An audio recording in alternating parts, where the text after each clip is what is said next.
My Indian grandparent was the only one I ever knew, and I was so close to her, and she was so sassy. And when I told her I was gay, she said to me, "Not a problem, okay? You're the favorite grandson, so charismatic, good-looking, isn't it? But it comes from your white side, no? We do not have this in India." And I always suspect it because y'all walk like Dale Wintons. Bitch.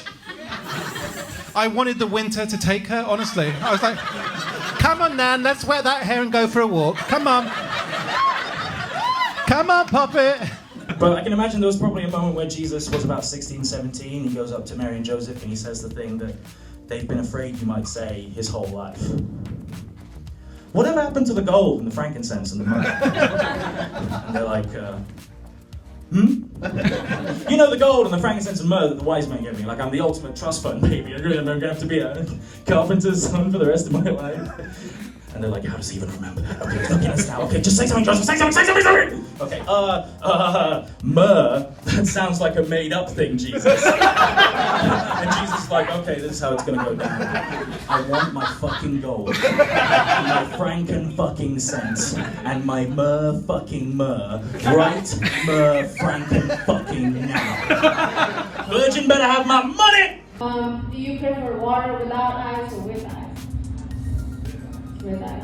I always prefer water without ice, so the word ice scares the shit out of me. Hi, I'm Marcus, and I'm the idiot on the comedy circuit.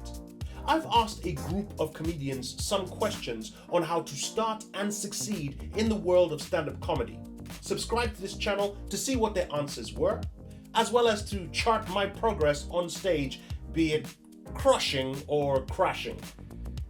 More likely the latter than the former. You can also follow my progress on social media. I am ION Comedy on Twitter and ION Comedy Circuit on Instagram, TikTok, and Facebook. Here is today's video.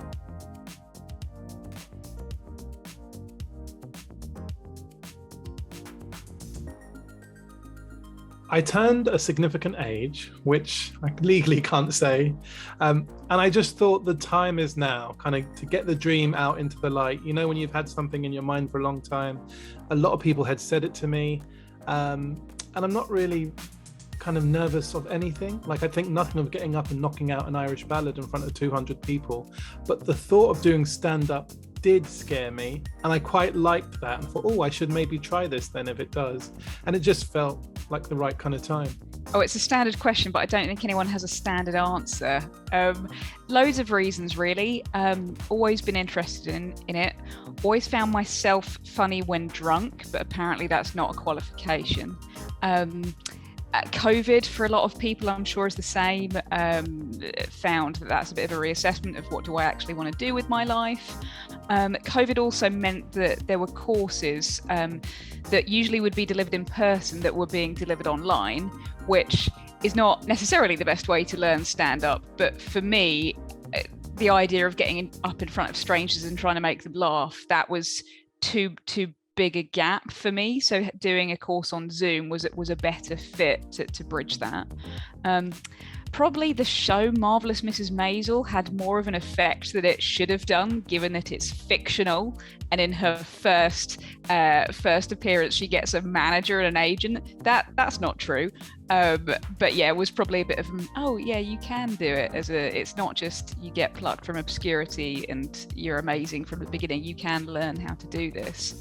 And loads of amazing stand-ups. So James Acas's repertoire would be one of, oh God, this is an amazing art form, and I just want to do it. I just want to do what in the medium he does, because I can't ever be that, but just to mess around in the way that he is such a privilege. And yeah, it looks really exciting. So yeah, loads of different reasons to start.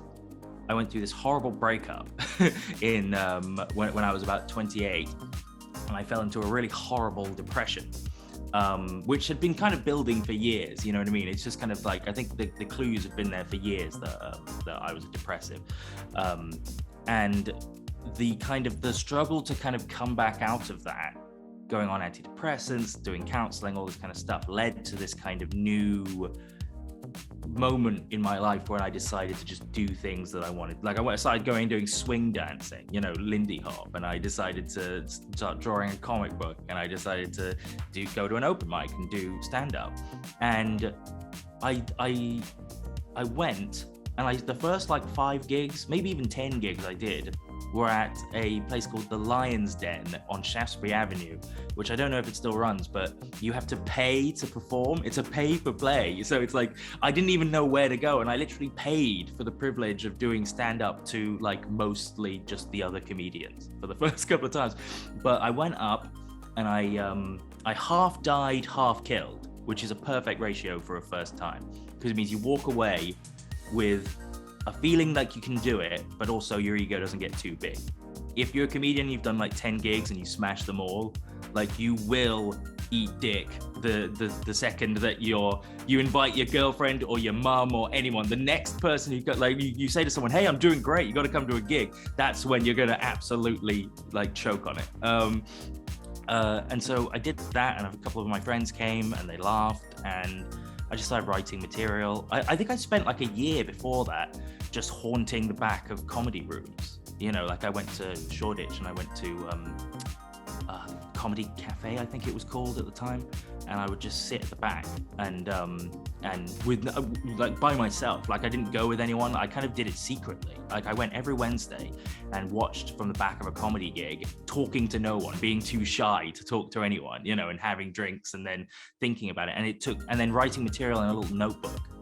And then like a year later, did my first stand-up open mic, and it was good. I think, you know, you have to feel sick when you do it the first time, and if you walk off stage and think, oh, I can't wait to do that again, then you know that you're in for a good, you know, time.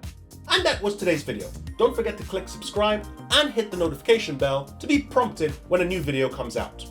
And don't forget to follow me on social media, ION Comedy on Twitter and ION Comedy Circuit on Instagram, TikTok, and Facebook. Okay, bye-bye.